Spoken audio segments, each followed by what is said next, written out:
Hello, hello, hello. So this is going to address the insane ideas of the um, communist radical, basically anti-Semitic, anti-normalcy ideas. And it's very interesting. If I would have come to a German in 1935 and said to them, by the way, what you are is a radical anti-Semite, they say, no, no, no, you're wrong. The Jews are evil. And I would say to him, by the way, what you guys are going to do, based on what your leader says, he wrote it in Mein Kampf, is you're going to basically end up being mass murderers, murdering children, murdering women. He said, no, no, no, we're not that. We're just, the Jews are evil. And so I'd say to him, well, you ever heard of Churchill? He said, oh, Churchill, yeah, Churchill, he doesn't like our leader. Well, Churchill said that a radical is one who can't change his mind or won't change the subject. So if you're on the left, I want to challenge you to think about what I'm saying. Because if you can't even think, then you don't know if you're a Nazi. You don't know if you're going to end up killing people, right? The Nazis didn't think they were going to end up becoming mass murderers, but they did. So your chances of becoming that are strong. And so listen carefully to what I'm going to say. So all of human history shows a very simple thing that happens. Remember, this is all of human history, and I'm not making this up. Yuval Harari, who wrote basically one of these epic human histories, and others, they all say the same thing.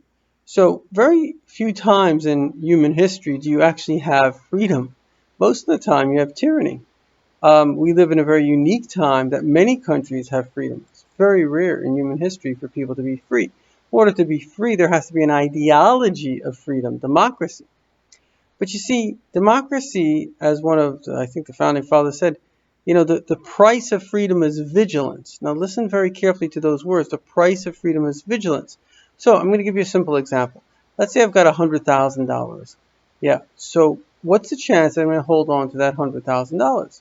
Well, it depends how basically safe my country is. If there's a safe banking system, there are good police to protect it, etc., chances are really good. But let's say that it doesn't have a banking system.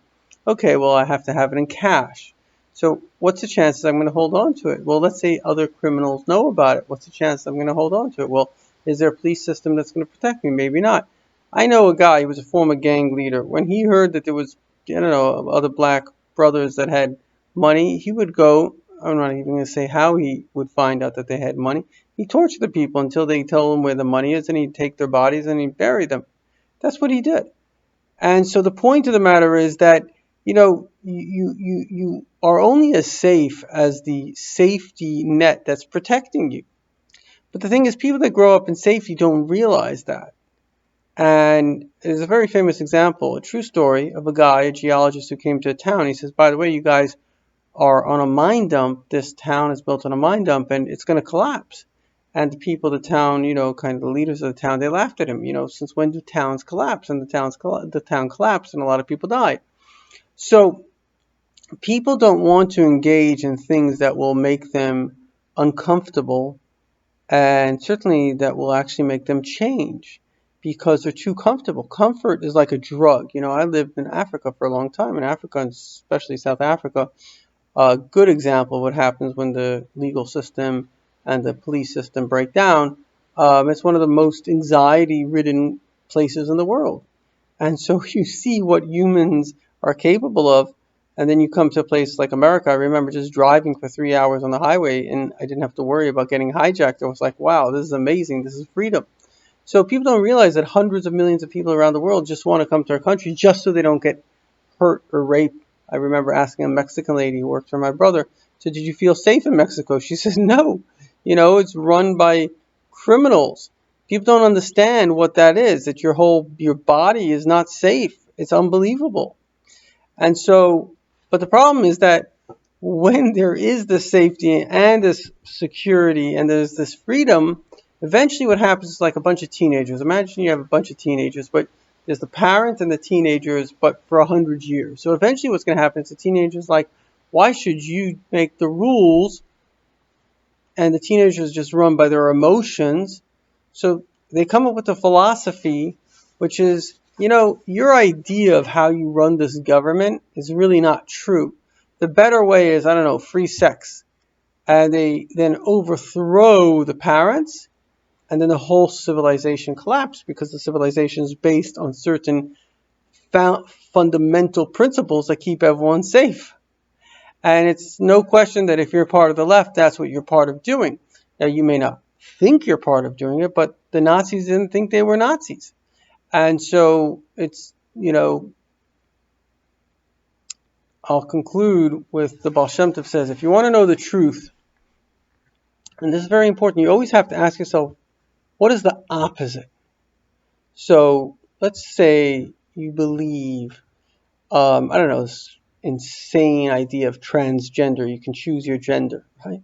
What's the opposite of that? The opposite is, actually, there's a God who made you, and the reason you have a gender is because you have a role in this world, and a male is meant to be a male, and a female is meant to be a female. Now, look at the two sides, right? One is that there's no such thing as gender, and it's an illusion, which is absolutely insane. That's like saying there's no such thing as a cat, and there's no such thing as a dog. It's just an illusion.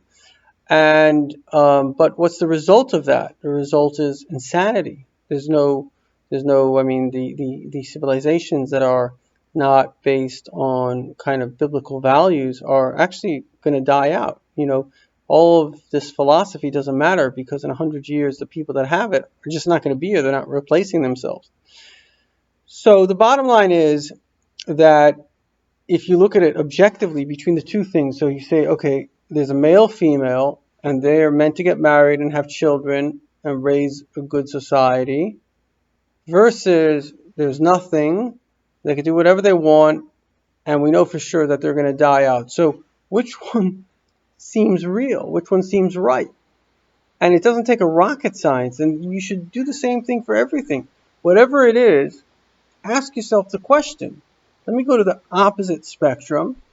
Just take another one. Let's say the anti-money, right? Really, it's all from Russian disinformation, but anti-wealth. Okay, let's take that to the end result. Okay, so nobody should go to jobs. The government should give out money. Well, they tried that in Russia. What ends up happening is the government doesn't have any money. Actually, we're forcing people. I know a guy from Russia that would force them to pick cotton. They basically enslaved their country, just so they can sell some cotton to get some capital. Everybody's dirt poor. Their medical technology was zero. So that's the result of such a it says the wise person sees what's going to happen from that thing. The Nazis, AOC, Talib, and Bernie, these people, they're communists. They belong to the Socialist Party. That's what they want. Bernie speaking about putting people in gulag. That's concentration camps. And so we're talking about basically Nazis. And what do they want? They want the same thing that Nazis really wanted. What do they want? Destruction. Because there are certain people that are just jealous. You could look at, both Bernie and AOC. They hate themselves. They're not happy people.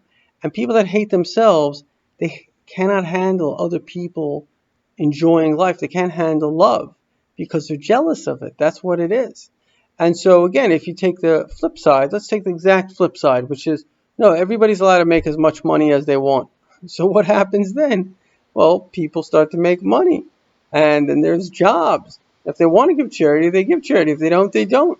But with all due respect, who the hell are you to tell somebody if he's allowed to make money or not? Maybe he should tell you if you have to, I don't know, become a prisoner or not. I mean, what's the difference? So the point is that once you look at it in a spectrum level, then you see the result of it. You understand how insane these ideas are. And so my humble suggestion is, if you don't want to look back, because again, there were a lot of people that bought into this communist ideology. Ideologies are very easy to buy into because they focus on what's wrong in the world and they offer a solution. And what could be better than that? There's something that's wrong and I'm offering a solution. Only thing is, you know, you have to analyze it. Is the solution a destruction?